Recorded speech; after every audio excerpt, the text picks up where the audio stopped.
नमस्कार. आज मी तुम्हाला एका नव्या बागेत घेऊन जाणार आहे. कोणती बाग? आम्ही लहानपणी म्हणायचो ना, आंबा पिकतो रस गळतो, कोकणचा राजा झिम्मा खेळतो. आंब्याच्या वनात घेऊन जाणार आहे मी. वनराईत घेऊन जाणार आहे. पण ही वनराई कोकणच्या राजाची नाही बरं का, ही आहे हैदराबादच्या एका फार्म हाऊसची.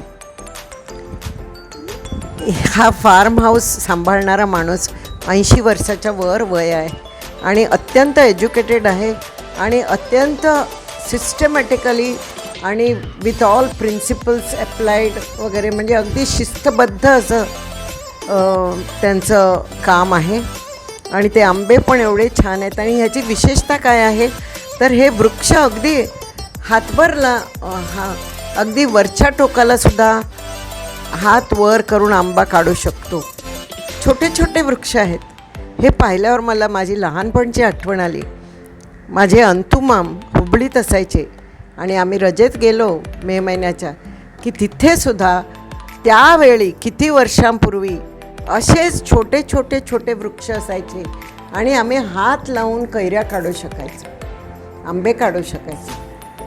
अशी आठवण आली मला आज अंतुमामाच्या हुबळी गावच्या आमराईची आठवण आली. आणि हे म्हणे एवढे गोड आहेत आंबे, एवढे गोड आहेत आणि चांगले आहेत.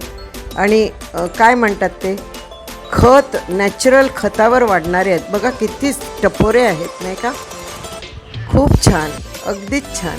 आणि ते मग त्याला पोटल्या बांधून ठेवलेल्या आहेत बघा, पोटल्या बांधून त्याचं रक्षण केलेलं आहे. कारण हाताच्या उंचीवरच तर आहेत ना, कोणी जनावरं खाऊ शकतात. किती छान नाही का. आंबा पिकतो रस गळतो, हैदराबादचा राजा झिम्मा खेळतो. हो ना. बरं, भेटूया पुन्हा.